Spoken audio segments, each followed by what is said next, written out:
sore. Dari depan ini saya melihat ekspresi Bapak dan Ibu seperti heran dan bertanya-tanya siapa Romo yang mimpin misa sore ini. Apakah benaran Romo atau Romo-Romoan gitu ya. Saya Romo Paulinus, disingkat NUS. Sehari-hari dipanggil Romo Nus, NUS. Nggak boleh ditambah apapun, apalagi huruf A di depan. Sehari-hari saya di Melania, Paroki Melania di Bandung. Tapi sesungguhnya saya Imam Projo Keuskupan Sibolga. Dari rambut terbaca dari mana saya berasal. Saya dari Flores. Flores terdampar di Sumatera Utara, terdampar lagi di Bandung. Secara khusus sore ini terdampar di Subang. Bapak Ibu Saudara-saudari yang dikasihi Tuhan. Makanan tertentu itu sering menjadi penanda identitas. Jadi makanan tertentu serta jenis makanan tertentu kadang menjadi penanda identitas. Artinya makanan itu diidentikan atau dikaitkan dengan daerah tertentu.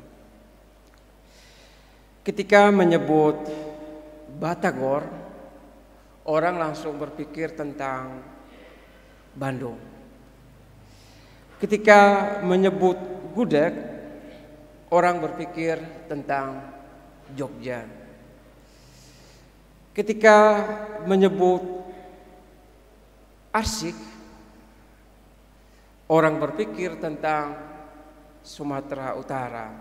Apalagi arsik ada yang pokok ada label B-nya, ada B1, ada B2, pasti Sumatera Utara.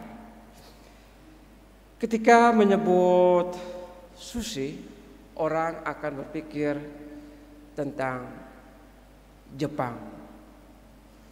Lalu apa lagi? Ketika menyebut bakpao, orang berpikir tentang apa? Tentang daerah mana itu? Bakpao sering dihubungkan dengan Tionghoa. Cukup ya, seperti pelajaran tata boga sore ini. Saudara-saudari yang dikasihi Tuhan, ada ungkapan bahwa Anda adalah apa yang Anda makan. Sering kalau di restoran kita lihat tulisan itu, tapi dalam bahasa Inggris maksudnya sama. Anda adalah apa yang Anda makan. Artinya yang dimakan itu punya pengaruh yang besar terhadap pertumbuhan diri kita.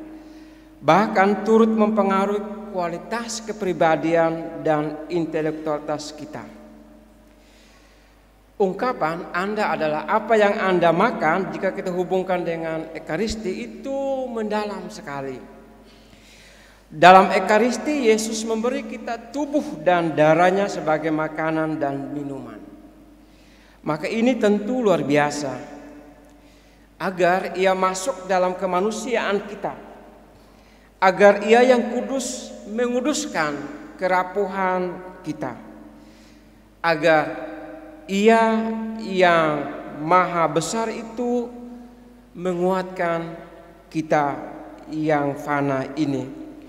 Bapak Ibu Saudara-saudari yang dikasihi Tuhan, hari ini kita sekali lagi merayakan Hari Raya Tubuh dan Darah Kristus. Suatu perayaan untuk pertama mengingatkan kita akan misteri yang begitu agung dalam Ekaristi. Dalam Ekaristi kita berjumpa, kita bertemu dengan Yesus. Dan tidak hanya berjumpa dan bertemu, kita menerima Yesus secara sakramental dalam tubuh dan darahnya.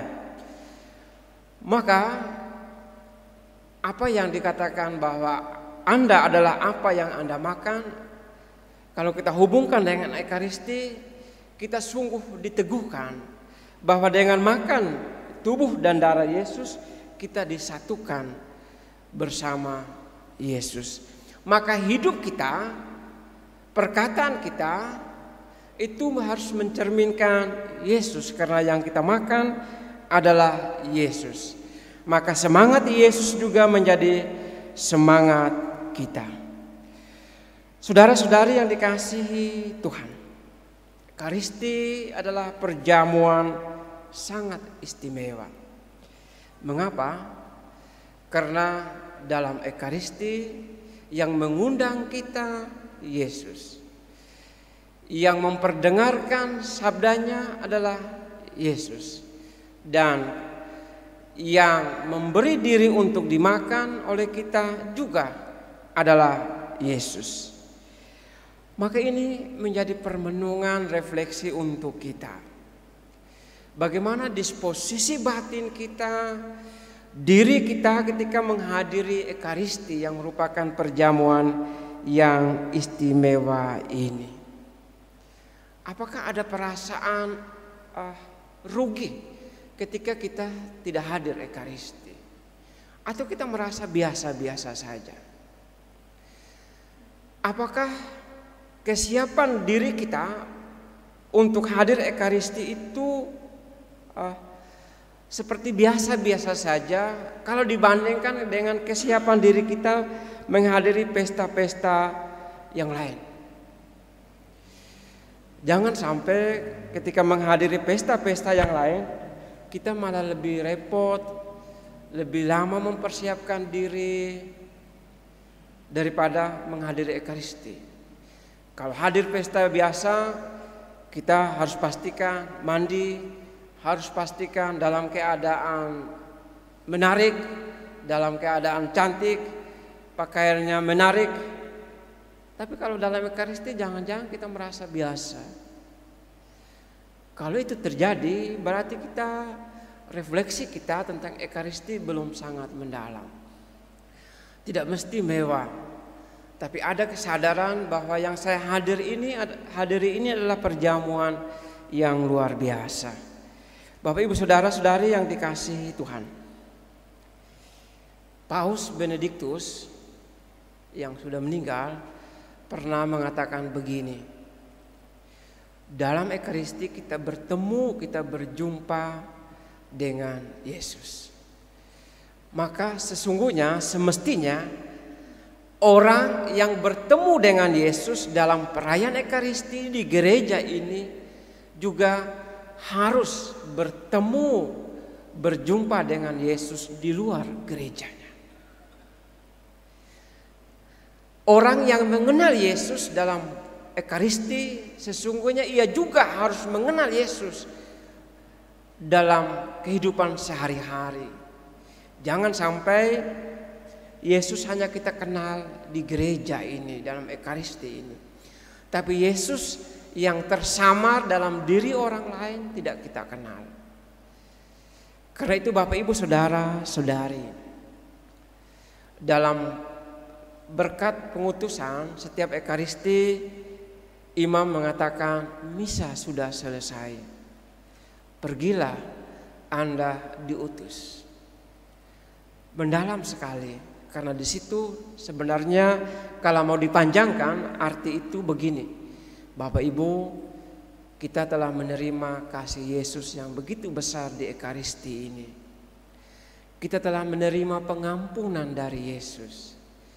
Kita telah menerima makanan dari Yesus. Maka pergilah, lakukanlah hal yang sama sebagaimana Yesus lakukan untuk Anda. Jangan sampai Bapak Ibu saudara-saudari, jangan sampai begini.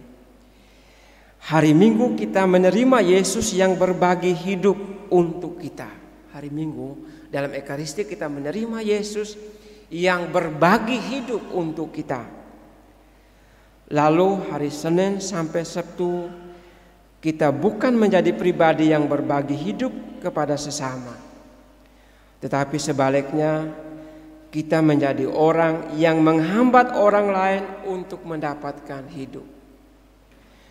Kita menjadi penyebab bagi orang lain untuk menikmati hidup. Bahkan kita mematikan orang lain yang berusaha untuk hidup. Kalau itu kita lakukan, kita mengkhianati Ekaristi. Kalau itu kita lakukan, kita tidak menjalankan pesan Yesus sebagaimana dalam Injil hari ini.